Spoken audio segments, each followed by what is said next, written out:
In our last module, we talked a little bit about Martin Luther King's speech, "I Have a Dream," which he gave in 1963 at a rally on the Washington, D.C. Mall. What I'd like to do today is show you a few very brief clips from that speech, and while the clip is playing, I'm going to post a few questions, things to look out for as you watch the speech. When you finish watching the speech and considering the questions, I'm going to ask you to go to the bulletin board and answer a few questions that I'm going to post at the end of this module. So just sit back, relax, watch, and enjoy.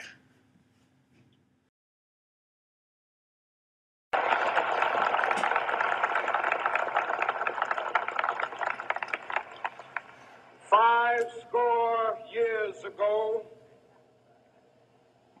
a great American in whose symbolic shadow we stand today signed the Emancipation Proclamation.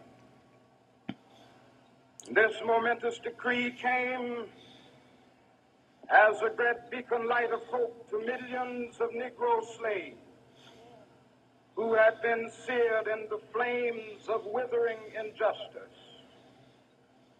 It came as a joyous daybreak to end the long night of their captivity. But 100 years later, the Negro still is not free. 100 years later, the life of the Negro is still sadly crippled by the manacles of segregation and the chains of discrimination. 100 years.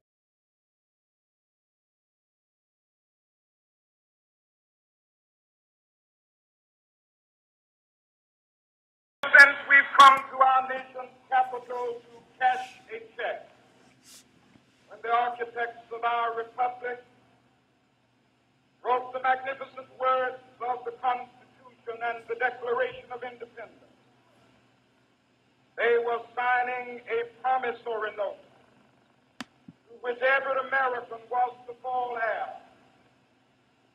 This note was a promise that all men, yes, black men as well as white men, would be guaranteed the unalienable rights of life, liberty, and the pursuit of happiness.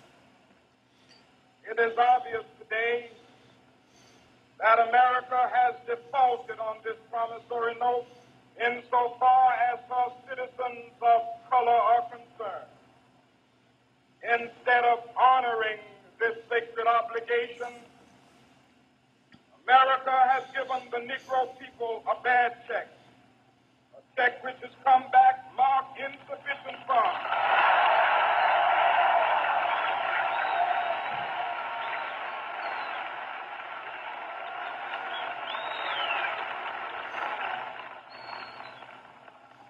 But we refuse to believe that the Bank of Justice is bankrupt.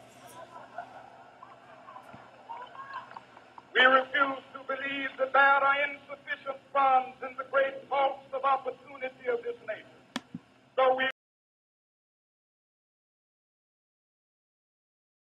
it would be fatal for the nation to overlook the urgency of the moment.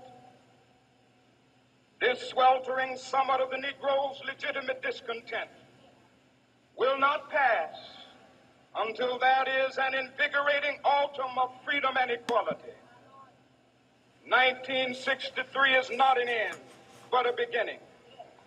Those who hope that the Negro needed to blow off steam and will now be content will have a rude awakening if the nation returns to business as usual.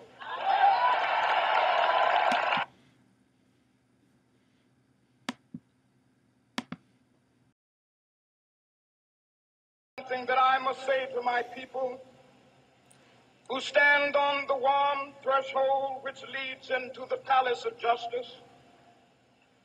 In the process of gaining our rightful place, we must not be guilty of wrongful deeds.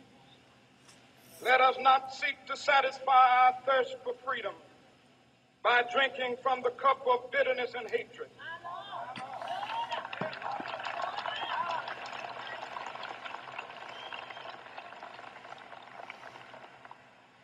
must forever conduct our struggle on the high plane of dignity and discipline. We must not allow our creative protests to degenerate into physical violence. Again and again, we must rise to the majestic heights of meeting physical force with soul force. The marvelous new militancy which has engulfed the Negro community must not lead us to a distrust of all white people. For many of our white brothers, as evidenced by their presence here today, have come to realize that their destiny is tied up with our destiny.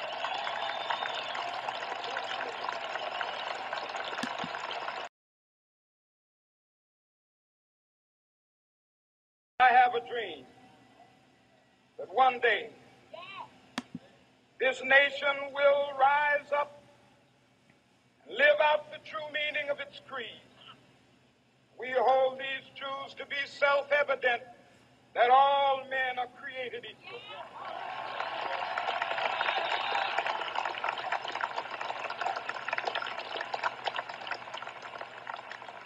I have a dream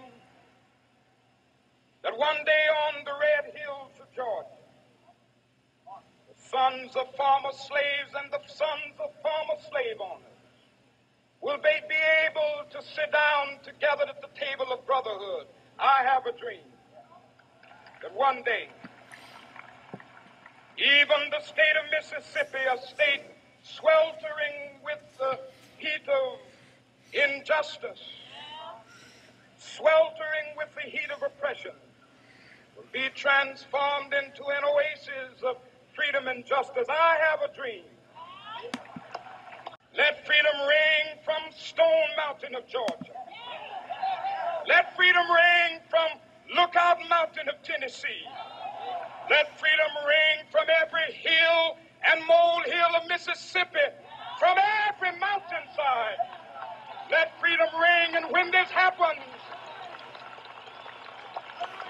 when we allow freedom ring, when we let it ring from every village and every hamlet, from every state and every city, we will be able to speed up that day when all of God's children, black men and white men, Jews and Gentiles, Protestants and Catholics, will be able to join hands and sing in the words of the old Negro spiritual, free at last,